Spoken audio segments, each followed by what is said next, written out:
네, 반갑습니다. 김영준 교수입니다. 네, 치과 상담 스킬업 이제 그 2장에 대한 영상을 이렇게 찍고 있고요. 2-2장에서는 비소개 신환에 대한 좀 포인트를 말씀드리려고 해요. 제가 그 어떤 선생님이 저한테 이렇게 쪽지를 이렇게 보내주시더니 원장님께서 그런 얘기를 했대요. 소개 환자를 상담을 잘 하는 것보다 아무 그런 연고 없는 사람을 왔을 때 홀딩을 잘하는 게 진짜 실력이다. 뭐 이런 얘기를 하셨다고 하더라고요. 그래서 저는 그 얘기를 듣고 반은 맞고 반은 저하고 좀 다르구나라고 좀 생각을 했어요. 이게 뭐냐면 실제로 비속에 아무런 연고가 없는 사람을 홀딩 시키기가 어렵습니다. 근데 그것도 시키는 사람이 있거든요. 그렇기 때문에 분명히 실력이 좋은 건 사실이다. 그건 인정이고요. 두 번째는 소개 환자를 많이 만들어내는 것도 어찌 보면 병원의 관리자로서는 되게 그건 능력이에요.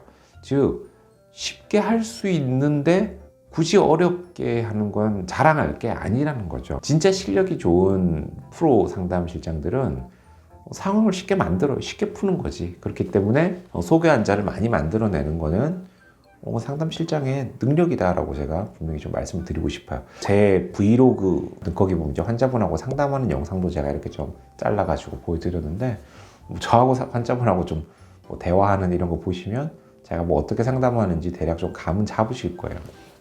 쉽게 만드는 것도 능력이라고 하는 거죠.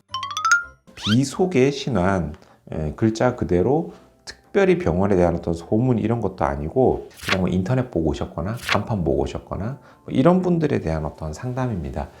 일단 동의율이 이분들은 높을 수가 없어요.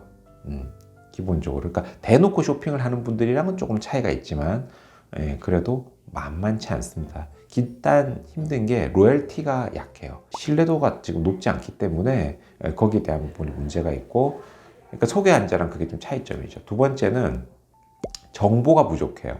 그러니까 기존의 소개 환자나 오래된 구안 같은 경우에는 정보가 있잖아. 어느 정도 성향이라든지 뭐 이런 것들. 근데 그런 게 없는 상태이기 때문에 상담자 입장에서는 약간 상대를 모르고 들어가야 되는 그런 좀 위험 부담을 좀 가지고 있다라는 겁니다. 비소개, 그러니까 일반적인 신앙 같은 경우에는 기본적으로 제가 말씀드리는 포인트를 드릴게요. 일단 호감도를 높이는 것을 추천드립니다. 호감도. 왜냐하면 제가 이제 1장에도 얘기가 나왔지만 설득을 시키는 방법 중에 하나가 바로 이 사람의 마음을 얻는 데서 시작하는 거거든요. 그럼 이제 호감이라고 하는 거는 느낌을 좋게 만들어 준다라는 거죠. 그래서 저는 일반적으로 좀 이 서먹서먹해. 아무래도 소개 환자보다는 확실히 서먹서먹해요. 구안보다는 서먹서먹하고. 근데 이분한테 어떻게 최대한 좀 편하게 좀 이렇게 얘기를 해줄까. 그래서 좀 아이스 브레이킹을 좀 잘 풀어가는 걸 저는 좀 추천을 좀 드립니다. 그러니까 처음 보는 사람하고 분위기를 좀 잘 맞출 수 있는 그런 좀 능숙함이 좀 필요하다라는 거죠. 그러니까 이 호감의 원칙이라고 하는 거는 다양하게 있습니다. 근데 그 중에서 제일 쉬운 거 하나 말씀드리자면 그분이 가지고 있는 공통점을 가지고 일단 물꼬를 틀어보는 거예요. 뭐 저 같은 경우에는 딱 보고 우리 어머님이랑 같은 해 태어나셨네요. 아유, 저희 어머니도 말띠신데 이런 작은 거 한 개가 일단은 마음의 작은 부분을 열 수 있다라는 겁니다. 그러니까 안 그래도 낮은 이 가능성을 조금이라도 높여 나가는 어떤 그런 거죠.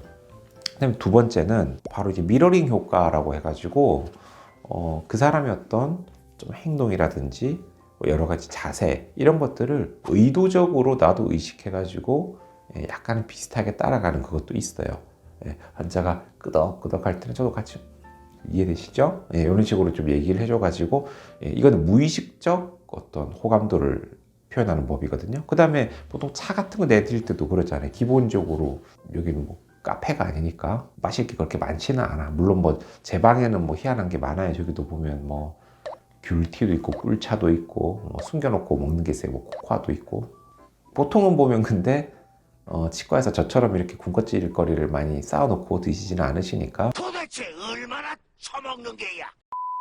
보통 보면은 커피랑 녹차랑 어떤 거 드릴까요? 메뉴가 왜 이렇게 단순한지 모르겠어. 근데 참 신기한 게 그분이 선택하는 거랑 동일한 그걸 선택하는 것도 무의식적 호감도를 높이는 법이라고 이제 말씀을 드리겠습니다. 자, 그래서 그런 습관이라는 게 중요하고 이 상담을 할 때 반드시 알아야 될 것, 네 가지는 자연스럽게 대화를 통해 가지고 여러분들이 아셔야 돼요. 제가 오늘 이거 얘기 드린다고 해가지고 자, 환자분 이건 뭐예요? 어때요? 이런 식으로 물어보면 안 된다라는 거죠. 첫 번째, 치료 결정권자를 반드시 알아두십시오. 여기서 말하는 치료 결정권자라는 거는 이 치료를 시작하는 데 있어서 누구의 허락이 필요한지, 그게 배우자일 수도 있고 보호자일 수도 있고 뭐 부모님일 수도 있고 자녀일 수도 있어요. 이거 확인 꼭 하십시오. 이거 확인 안 하면 열심히 상담하다가 막판에 환자분의 초필살기 한 방에 당해요. 아, 정말 얘기 잘 들었고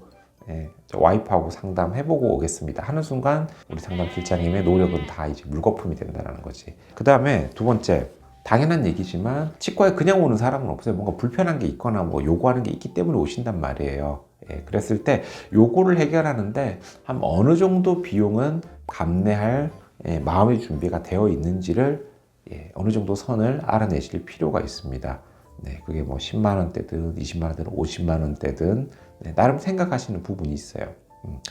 세 번째는 생각했던 금액이 있고 내가 당장 쓸 수 있는 금액이 있어요. 이건 뭐냐면 이 정도 금액이면은 내가 아주 쿨하게 그냥 한번 해보자 라고 하는 최소한의 금액이라는 거죠. 좀 전에는 어느 정도 본인이 생각했던 어떤 최대 금액이라면 지금은 최소한 이 정도면은 주저할 수 없이 쓸 수 있는 한선, 이걸 또 알아내야 된다는 거. 마지막으로 어떤 방법으로 치료비를 지불하고 싶은가인데, 이건 이제 왜 그러냐면은 이제 치과 치료 중에서는 이제 비보험 과목이 꽤 있다 보니까 액수가 꽤 커지는 경우가 있어요. 그럴 경우에 어떻게 좀 나눠서 하고 싶은지, 결제 방법이라든지 결제 시기라든지 이런 거에 대해서 사실은 명확하게 투명하게 풀고 가주는 게 좋거든요. 어차피 저도 상담을 하면서 비소개 신안 같은 경우에는 상담이 어렵습니다. 당연히. 그렇기 때문에 최대한 호감도라든지 이런 것들을 좀 발휘해가지고 확률을 조금씩 높이고, 그 와중에도 좀 전에 말씀드린 요 네 가지 치료 결정권자가 누구인가, 그 다음에 어느 정도 생각했는지, 최소 요 정도, 이 정도 금액이면 바로 따라가겠다라고 하는 어떤 마음속의 한계, 그 다음에 마지막에 이제 치료는 어떤 방법으로 치료비를 결제하고 싶은지 대놓고 취조하듯이 물어보면 안 된다라는 거죠. 티 안 나게 자연스럽게 확인하는 게 바로 능력 있는 상담자의 모습이라고 말씀드리고 싶습니다. 요거 티 안 나게 하는 거는 제가 시간 관계상 클립에는 못 담고요. 라이브 스트리밍 때 몇 가지 사례를 통해 가지고 시간이 된다면 소개를 해드리도록 하겠습니다. 두 번째 영상 여기까지 찍도록 하겠습니다. 고맙습니다.